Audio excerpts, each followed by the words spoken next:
No. Okay. Now I'm going to try and keep a straight face. All right, I'm not. Yep. We just sat here for an hour waiting for the camera to charge, and now we can't talk. Okay. As ready as I'll ever be. Okay. Stop! I was ready.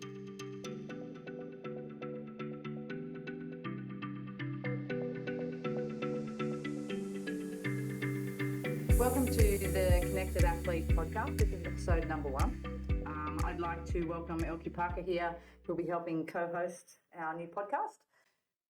My name's Nanette Latta. I'm an exercise physiologist and sports scientist, and have worked in professional and amateur sport over the last few decades. And as a result of that, in recent times, I've decided that maybe we would put together a podcast to discuss some of the topics that I regularly speak to athletes, parents, coaches, mentors, and staff about with regard to how to deal with athletes and potentially their in-career paths, and certainly once they get out into the real world and potentially lose their sporting career and get a little bit lost with regard to what comes next. One of the questions that you might have for us for this podcast is why we're actually doing the podcast and what we hope that people will get out of it. And I guess one of the things that I'm really passionate about is sharing the experience that myself and others have had in the sporting arena with their athletes and opportunities that they've had and the experience they've had even themselves providing services and being around athletes. And hopefully we will potentially answer some questions that parents, coaches, mentors, athletes will have, and even spark some conversations between those different parts of the village as well. What do I hope that you get out of it? Definitely starting a lot more conversations around how do we support athletes and how do we best go about that individually as the people in the village, but also as a collective group. Having an understanding of what it takes to get an athlete to where they're going, I think takes a lot of experience and then a lot of reflection on how our behaviour and what we do has impacts that athlete. The podcast will be structured predominantly around my experience initially, Elkie asking me some questions based on some of the information that we're putting forward, and then moving more in towards having guests and sparking a little bit more conversation about certain topics. One of the things that I'd like to make very clear about the podcast is that the information that we give is predominantly related to our experience. It isn't research-based necessarily, and it isn't something that we tell people they must do. It's more about having that conversation and learning along the way, and maybe taking some bits and pieces out of the experience that we're providing you.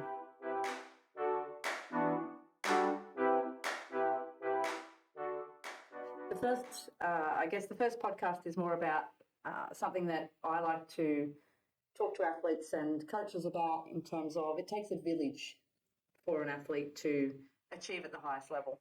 Everyone wants someone who will believe in them, and that belief is something that as coaches, athletes, parents, mentors, anyone that's involved in an athlete, we have a significant role in teaching an athlete how to believe in themselves. The greatest joy I have is when an athlete truly believes in themselves and they have that confidence to take risks. They have the resilience to lose or not perform at the highest level and cope with the repercussions of that, and then have the confidence to go again and challenge themselves in the future. How many roles have you had within athlete, parent, coaching? You'd say it takes a village. Have you been a part of each separate village or person that creates an athlete to make them who they are? Yeah, look, I've certainly played nearly every role there is with regard to being an athlete. I was an athlete myself. I've been a coach. I've been a mentor. I've been a parent. I've been a manager. I've certainly worked a lot within youth athlete development recent times, but I've also had a role in professional sport. So I've had a very, very lucky and broad career. And now I see my role as trying to put across how we can best support athletes in every endeavour. Where do you think it starts? I think from my point of view, it starts with athlete-parent relationship. I think most athletes that get to the top have got a significant support system at home. And then as you go along, it definitely has a big impact on the athlete, depending on who their coach is, what information they're getting, injuries, opportunities, all of those things come into it. And negotiating those spaces for athletes sometimes is really difficult. And do you think managing school and the way teachers, maybe they're a big part of upbringing of kids, so that's probably 8 hours of their day that they spend without their parental figures. How do you think schools can help to improve an athlete or make them better in who they are? I think from a school perspective, it's really interesting because often athletes don't necessarily get seen as being academic or wanting to have an education and a different path. Certainly when I was a young athlete, I was in a situation where the school didn't necessarily support me as an athlete and saw that I just wanted to be an athlete and never really go down the path of potentially getting a degree or a different qualification. So I think schools have a big impact and an understanding of the commitment it needs to be an elite athlete. I think definitely there needs to be more focus on allowing athletes to go in the avenue that they want, even not even athletes, even kids that want to do a trade. It's definitely heading towards actually letting them figure out what works best for their learning style and applying that for the future. Certainly, I am not an academic. I'm very much a practical person. So for me, it was never a pathway in terms of going and doing a degree or doing tertiary education. It was something that came along later for me. But I think also there's a lot of pressure on young athletes to make a decision on a career, both in their sport and in their long-term plan in case their sport doesn't get them to where they want to go or they have a catastrophic injury. I spend a lot of time trying to help athletes balance that.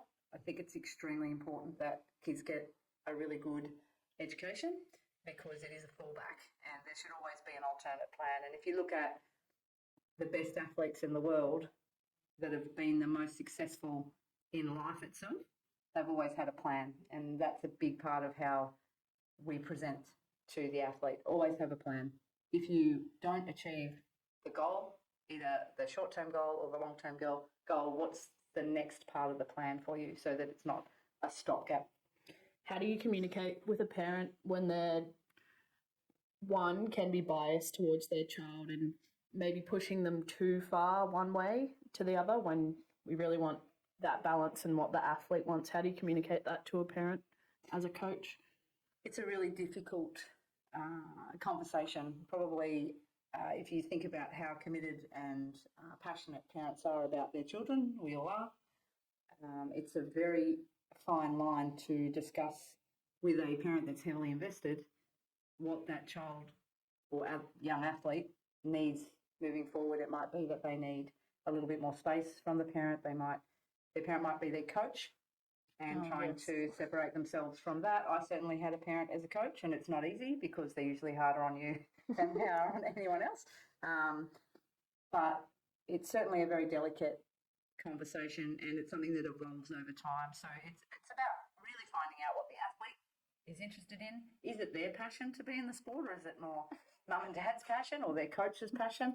I think at the end of the day, no one's going to succeed in their sport unless they're actually passionate about themselves. We can push them, we can have dreams for them, we can really want them to pursue that career. But at the end of the day, that would be like me saying, okay, well, Elkie, I know you're really good at sport, but I actually think you should go and be an architect at university, and I'm going to push you down that pathway.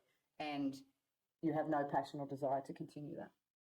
If you want to, you will do it. That's right. And find the way. Yeah. There are certainly athletes that overcome lots of adversity and they succeed regardless of the support they have, maybe from home, maybe the type of coaching they've got. They're very internally driven. They are just so passionate about their sport. They're just going to push through until they break through, or eventually they get to a point where they've gone as far as they can. And we have to remember that to have a career in professional sport is a very low percentage. So my biggest,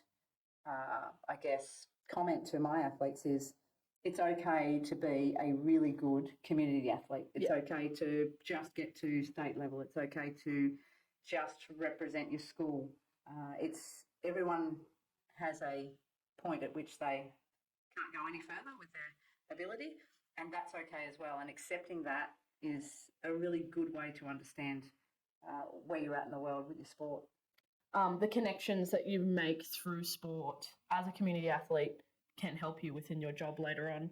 They can help you out in ways that you don't realise until you kind of come out of that sporting environment and you go into more of a university track or trade. You figure out, especially if you live in a small place like where we are, everyone knows everyone, and it's very useful. Yeah.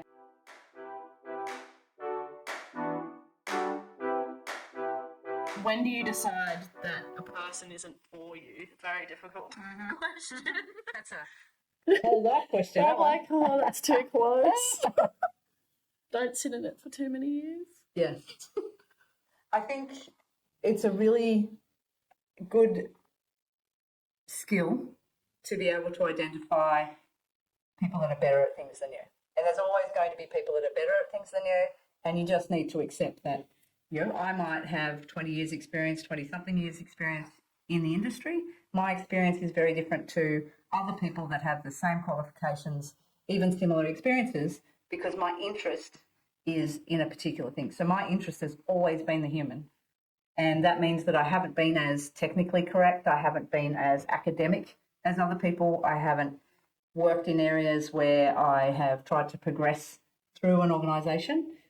I've very much run my own race in terms of this is what I want to do, this is how I want to present it. So I've worked for myself a lot of that time because it is the human I want to focus on. My experience in some other organisations is there's a lot of attachment to money, there's a lot of attachment to progressing and going through career progressions, going through achievement progression, bringing in the latest new research all the time, trying to keep up with all of that. Whilst that's really important and I'm not taking anything away from that, it's certainly not a strength of mine over time. Mine has definitely been, how do I get the best out of this human?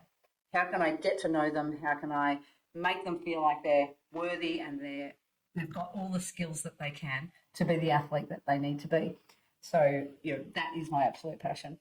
And knowing yourself first probably was a huge part of being able to see if someone connects with you, not just focusing on the athlete. Obviously that being a big part, but I think if you don't actually know where you sit within your continuum, how are you meant to communicate that to a 14-year-old athlete that has no idea where they sit on the planet? Yeah, certainly. I mean, my background is I was a hockey player, and as a young person, I competed at a high level from a small country town.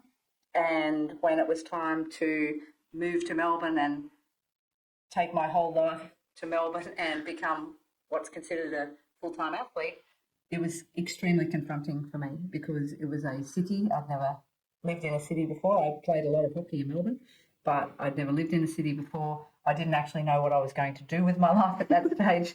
Hockey. Yeah, that's right. Hockey was it. And it was very confronting. I didn't feel safe. I felt very much out of my league. All of a sudden, I'm having to go to the gym regularly. I'm having to go to training. I'm having to go to these meetings, so it was really hard for me, and it was a big adjustment. And I'm quite a strong personality, so I can't imagine what it would be like for someone who didn't have the same level of confidence. What I found over time, though, was that it wasn't for me. I was very lucky to have parents that taught me where I sat on that continuum and how good I was or how good I wasn't. And I was very well adjusted in terms of being able to look at it and think, well, these 5 players are better than me in this position. So when it came time to making a decision to be a national athlete, which I'd been in and out of national teams, but when it came down to the nitty-gritty of moving to Perth and potentially extending my career over there at the AIS. Nothing against Perth. Yeah, I remember my first visit thinking, this isn't for me. I'm not good enough to be a full-time athlete long-term. There were people ahead of me that were not going to be going anywhere. And I had, luckily, the insight to go, okay, well, I can spend the next 7 7 years of my life trying to have a professional sporting career, or I can bite the bullet and still play at a state level and enjoy my hockey and stay at home or stay in Melbourne, whatever that might be.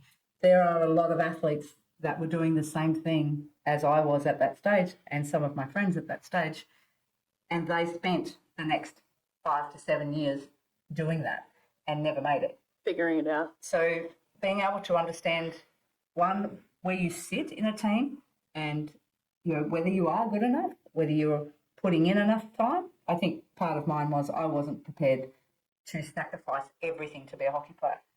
But post that, it was, but I've always been a hockey player. Who am I now? If I'm not going to be Nan Ladder, the hockey player, who am I going to be now that I don't have that in my life? So that was a big adjustment for me. It was probably the biggest adjustment of that part. Who am I and what am I going to do in the future? Did you have a coach pushing that plan B? We talk about preparing an athlete to maybe not get to the level that they would want, and we ask the horrible questions of what you want to do. I think the big thing is not enforcing them that they have to do that. But athletes having a plan B other than sport's really important. And did you have someone telling you that you need a plan B, or did you kind of just figure that out? No, that was The hard way. That was definitely the hard part. It was almost like I woke up the next day after I decided I wasn't going to do it and thought, right, so I don't really have anything else in terms of my plan. And it was very confronting. So that's why I'm very passionate about preparing athletes from a very young age so they don't have that. Well, mine was disappointment that I probably wasn't going to have a hockey career, but that wasn't the hardest part. The hardest part was who am I and what do I do next? So part of the role that I see with my athletes and talking to parents and coaches and things like that, making sure that there is a plan B and always saying to them, yes, I realise this is your dream and we will support you 100% on this path. However, you need to have a backup plan in case you have a catastrophic injury, you don't get selected in whatever team you want to get selected, your performance plateaus, whatever that might be. There has to be that difficult conversation about what comes next. Are they going to take? Do they do a trade? Do they travel overseas for 12 months? Take 12 months off? All of those things need to be discussed. So that when that time comes, there's 4 or 5 different people might be weighing up rather than, okay, I'm no longer a swimmer. I am just a human being with no plan. And maybe some skills. That's But right. who knows? Yeah. And a lot of people go into, a lot of sports people end up in their sport. Yes. And I mean, that eventually did my degree in sports science and went down that pathway and worked in high performance sport, but it certainly wasn't my plan at the time. Did you play NRL? That's great. There's no You way. probably love NRL. Oh, gosh, no. I watched a lot of it. Are you tall enough? No, probably not. Maybe. I was going to say a fullback. No. I don't like tackling people. Only in I like having a weapon. Golf cue? Yeah, that's Golf cue? Golf cute. That's Cool. not, that's No, not cute. that's the wrong. It's a golf club, by the way. Clearly play a lot of That's golf. right. Obviously, you're going to be very good at golf. With your I cue. know it's actually cool recently. And I guess from that perspective, some people even go into different sports. And they might decide that is, so I can't play hockey socially. It is my sport in my mind, so I still play hockey at a different level. Yeah, I can't play hockey in a social way. And it frustrates me because no, not offensive, probably. Yes, probably is. I hope they don't hear that. I mean in terms of anyone turning up to have a hit. Yeah. Kind of You social. love playing with me? No, I don't think so. It's a weapon. So I know there's a lot of people that step out of their sport and never go back to it because they can't do it socially. They can't do it at the next level down. I've been able to keep doing it at the next level down. And I'm still playing. But at the same time, if someone said, can you come along for Wednesday night social hockey, I would rather stab myself in the eye with a compass. What Is about how I feel about that. using the hockey stick as a weapon against your whole team? Yes, that's something I don't. I'd get a call. Actually, no, I wouldn't get a call, but I'd hear about it. Yeah. So, there is that, what comes next in terms of, if I've been swimming all my life, do I go into water polo? because that's a nice transition into a sport that still requires swimming, but it's not the up and down, up and down, up and down. It is It's a just with different your leg. transition. You just stand. Yeah, that's right. Standing. It's more vertical than horizontal. But it's a really hard sport. Get drowned you in like yeah, and a bit more violent than swimming. swimming by yourself in a lane peacefully. It's water polo. But often there is that But nice it is fun. medium between those two sports. It's underwater hockey. Have you played that? No, I haven't. Oh, you probably Not really a water sport No, I person. don't think so. No. But yeah, I think the thing when you finish your main career in a sport, finding other activities to do can be difficult because part of being in that is that competitive nature. You really want to compete. And if that gets taken away from you, where does that competitive component of your personality come out? Okay, does it come into your career? And that's where you put that energy? Is it in a different sport? You know, there's not many things you can do with that competitive nature. And take it out on your friends. well, that's probably not the way to go. No, I'm just saying that definitely would happen. Yes, it would. Yes, and I've certainly got ex-athlete friends that compete at everything. If you want to go and play social tennis, no, because you're going to kill me. How fast can you make this That's coffee? right. Exactly. Yeah. So there's certainly some people that have a very competitive nature, and it certainly comes across in lots of parts of their life. But it also has probably been a very significant part of their success as well. Whereas whilst I'm competitive, I don't have the same competitive nature as a lot of my friends who have been athletes or even athletes that I deal with today. So I guess if we were to summarise today's podcast and hopefully piques some people's interest in terms of what the future podcasts will be and what they will involve, is I really want people to understand that connecting with people, building rapport, building a village around an athlete is something that I'm extremely passionate about. The people that are going to be coming onto the podcast, those types of people will have parents, coaches, mentors, psychologists, physios, all of those people that have a role, teachers have a role in an athlete's life. We hope to get their insight into how they perceive their roles, how their experience with those athletes over a period of time, what they'd like to see change in some of those areas, and hopefully you can have athletes that are proud of what they achieve, they have good positive self-talk, and that their resilience is building over time so that if things fall apart, if things don't happen the way that they would like them to happen, they have all of these tools and all of this support behind them to say it's okay. It's okay to not achieve your goal. When did we start saying that you have to achieve all these goals? It's not the case. Goals are there to work towards. They're not something that has to be ticked off and then you can move forward. So really teaching them that they're things that they're working towards. It's not a reflection necessarily of who they are and how they'll progress in the future. I think that's a really good way to put it. Okay. We'll see you next time.